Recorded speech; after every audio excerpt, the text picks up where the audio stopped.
Hello, welcome everyone, welcome to Vidya Vriksh. मैं हूं आपका एपी सर। तो आज हम लोग नेक्स्ट वीडियो में हमारा स्वागत है आपके इस वीडियो में। तो आज हम लोग पढ़ने वाले हैं हाउ टू स्टडी साइंस।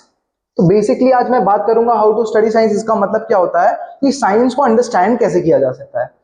तो मैं आपको ये चीज बताना चाहूंगा कि साइंस को अंडरस्टैंड करने से पहले क्वेश्चन एक पूछना जरूरी होता है खुद से कि भाई साइंस को कैसे समझते हैं। तो खुद से क्वेश्चन आस्क यार कि पहले पूछो कि साइंस क्या होती है और ऐसा क्यों होता है कि यार एक्सपेरिमेंटल चीजें हो रही हैं, कोई प्रोसेसेस हो रहा है डे टू डे बेसिस पे, लाइट जल रही है, प्लांट्स उग रहे हैं और बहुत सारी हर चीज ही साइंस है।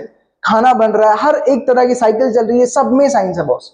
तो आस्क व्हाई और उसको विजुअलाइज करो, कंसेप्चुअली अंडरस्टैंड करो। विजुअलाइज कैसे करोगे? उस पर आप थिंक करके विजुअलाइज करोगे।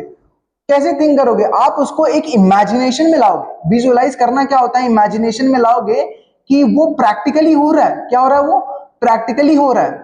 अगर मैं बोलता हूं बॉस कि प्रैक्टिकली हो रहा है कैसे, तो बोलोगे सर प्रैक्टिकली फील करने का तरीका क्या है? भाई साइकिल चल रही है, तो साइकिल चल रही है इसका मतलब पहले किसी ने बताया होगा ना, तभी तो साइकिल चल रही है।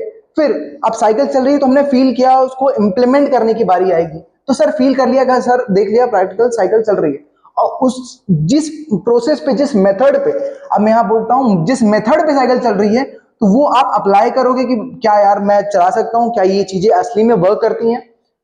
फिर तो हमारा इसी का मतलब है साइंस इंपॉर्टेंट। मैं कुछ एग्जांपल दूंगा फर्दर नेक्स्ट लाइंस में। तो अब पहले पॉइंट से हम समझते हैं कि व्हाई डज दिस हैपेंस, ऐसा क्यों होता है।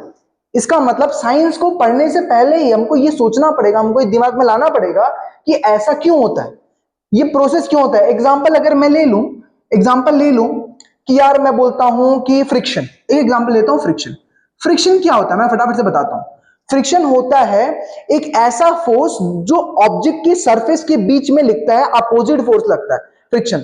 और वो फोर्स जब लगता है तो एक फोर्स पहले आ जाता है, एक दूसरा। जैसे मैं हाथ को रगड़ रहा हूं तो फ्रिक्शन लग रहा है। जब फ्रिक्शन लग रहा है तो ये प्रोसेस क्यों हो रहा है? आपको बोले सर आप, मैंने हाथ को रगड़ा और उसमें गर्मी आई। गर्मी आई मतलब क्या होता है?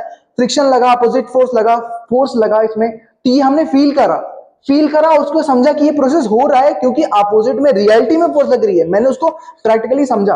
दूसरी बात सर, दूसरा पॉइंट में देखते हैं कि how does it work in a real life. कि यार रियल लाइफ में मतलब मैंने एक एग्जांपल लेता हूं, एक और एग्जांपल लेता हूं यहां पे। जैसे मैं बोलता हूं, एक कॉन्सेप्ट है इनर्शिया। इनर्शिया और inertia at rest and motion, दो चीज की मैं बात करूंगा सर। एक एग्जांपल के तौर पे ले रहा हूं रियल लाइफ में। अब इनर्शिया और रेस्ट एंड मोशन ये कहां अप्लाई होता है रियल लाइफ में? बोलता हूं बस में बैठे हो सर, या गाड़ी पे बैठे हो। आप अगर बस में बैठे हो और बस अभी रुकी है और बस ड्राइवर ने पहली गियर लगाई और एक्सेलरेशन दिया। अब बोलोगे सर आप बैठे हो, आप थोड़ा पीछे हो जाते हो। बोलोगे सर पीछे कैसे हो जा रहा हूं मैं? क्योंकि जब वो फोर्स लगा तो फोर्स आगे हुआ, लेकिन आप रेस्ट पे थे, आपकी बॉडी रेस्ट पे थी और आपकी बॉडी कहां गई? पीछे गई। बस आगे गई, बस कहां गई सर? बस आगे गई, आपकी बॉडी पीछे गई। बॉडी जब पीछे जाती है इसका मतलब उसमें फोर्स लगा। तो हमने देखा सर कि हाउ डज रियल लाइफ में ये वर्केबल है। तो मतलब हम उसको प्रैक्टिकली भी पढ़ रहे हैं, रियल लाइफ भी पढ़ रहे हैं, थ्योरी भी पढ़ रहे हैं और उसको इंप्लीमेंट कर रहे हैं। दूसरी चीज हम लोग बात कर रहे हैं सर, दूसरी चीज बात कर रहे हैं डीप थिंकिंग। अगर मैं बोलता हूं डीप थिंकिंग, थिंकिंग किससे आपका पैरेलल चलती है? वही आपका है विजुअलाइजेशन। किसे चलती है? विजुअलाइजेशन। विजुअलाइजेशन क्या बताता है? डीप, जितना आप डीप थिंकिंग करोगे उतनी आपके अंदर क्रिएटिविटी झलकेगी। बोलूंगा सर क्रिएटिविटी क्या होती है? डीप थिंकिंग करने का मतलब आपने, मैंने पिछले वीडियो में बताया था, एक बोला था कि आपने क्वेश्चंस लगाए, आपने एक ही क्वेश्चन लगाया पर आपको एक ही कॉन्सेप्ट एक ही बार तक पता चलेगा। लेकिन आप जब उसी कॉन्सेप्ट पे 50 60 100 क्वेश्चन लगा लेते हो तब आपको फील आता है कि यार कॉन्सेप्ट तो एक ही है पर अलग अलग वैरायटी के, अलग अलग तरह के क्वेश्चन है जो हमको करना है और कभी कभी हमको नहीं आता। क्योंकि भाई हम लोग कॉम्पिटिटिव की तैयारी कराते हैं तो हमको पता है सर वो चीजें, तो वो फाउंडेशन बिल्ड करने में मदद करती है।